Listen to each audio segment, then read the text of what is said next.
a pretty terrifying first-person story about being stalked. And it's a chilling reminder of just how fast that little feeling of unease can turn into genuine, paralyzing fear. And believe it or not, it all starts with one simple, unsettling observation. So this is where the story ends up. But how on earth did it get to this point? This single sentence really hangs over everything that happens. And to get it, to really understand it, we've got to go all the way back to the beginning, when things still felt kind of normal. The story starts off with a new beginning, a new house, a fresh start.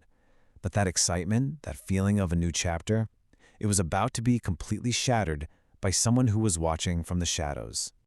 Okay, so let's paint the picture here. We've got a 23-year-old woman who's just moved into her own little house in a quiet neighborhood. She's living alone for the first time. And the key detail? That big front window? It doesn't have curtains yet.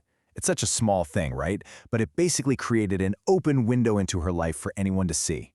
And that's how it always seems to begin, isn't it? Something you can just brush off. She starts seeing this guy, maybe in his 40s, always wearing the same dirty baseball cap and jacket, walking past her house. A lot, like multiple times a day. And at first, she just dismisses it. Maybe he lives around here. But something just felt off. He never had a dog, never looked like he was actually going anywhere. Right, so this is where things take a turn. The behavior shifts from something you might try to ignore to something that feels, well, it feels targeted. It's intimidating. That invisible line between the public sidewalk and her private world, it's starting to get real blurry. And you can see how it escalated, right? This wasn't a sudden jump. It was slow. It was deliberate. It starts with just walking by. Then he starts stopping, standing across the street, just staring at her house for like 10 or 15 minutes straight.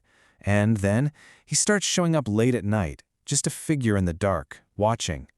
Every step was like he was testing her, pushing the boundary a little further each time. This moment right here, this is the turning point. It's 2 o'clock in the morning. She can't sleep. She gets up, looks out her window, and there he is. But here's the part that will give you chills. When he sees her see him, he doesn't run away. He just holds her gaze for a full 30 seconds. This isn't random anymore. This is a message. After that night, the fear just cranks up to a whole new level. Because now he's not just on the street. She starts finding these little disturbing signs. Her trash cans are moved. There are footprints in the flower beds, right below her windows. He's physically coming onto her property now. And that's when the real paranoia starts to set in. And this is the question she had to ask herself. It's the one anyone in this situation has to face, right? You're in this terrifying gray area where someone's behavior is just so unsettling, but you're not sure. Is it actually a threat? Is it something you can report?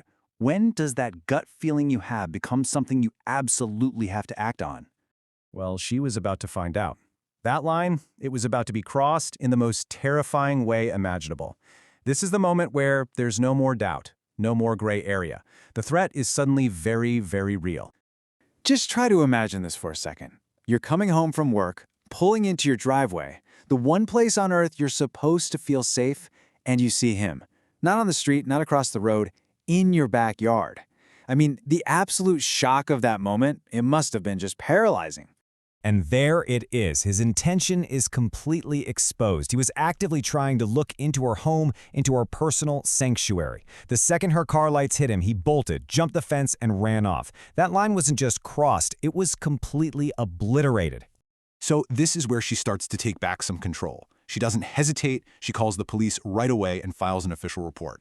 And then she takes these really smart, practical steps. She gets better curtains, installs motion-activated lights. Some nights she just gets out of there and stays with friends. She is actively fighting back against this feeling of terror.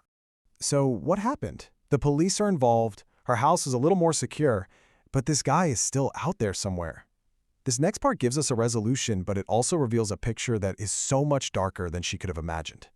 A couple of agonizing weeks go by, and then she gets the call. The police caught him. I mean, can you imagine the unbelievable wave of relief? It's finally over. Or so she thought, because the story does not end here. Because what the police found out changed everything. It turns out she wasn't the only one. He was doing the exact same thing to several other women, right there in the same neighborhood. This wasn't some random obsession with her. It was a pattern, a horrifying predatory pattern. And that discovery just completely reframes her entire experience. What felt like this deeply personal, isolating nightmare was actually part of a much bigger, calculated operation. That feeling of paranoia, her fear, it wasn't an overreaction at all. It was a spot-on response to a serial offender who is systematically terrorizing women in their own homes. So the guy is caught. The immediate danger is gone. But an experience like this, it leaves a permanent mark. Now we have to talk about the aftermath, that psychological shadow that sticks around long after the stalker is gone.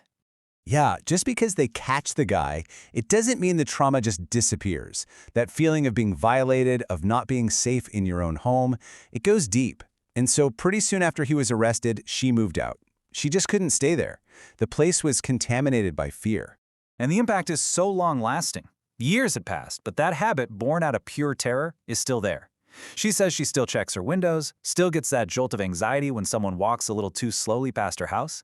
The experience literally rewired her sense of safety. And that really brings us to the final question, doesn't it? This story is about so much more than just one creepy guy. It's about how an experience like this can cast a permanent shadow on your life, changing how you see everything, your safety, your trust in the world around you. It's a really sobering look at the long, long echo of being watched.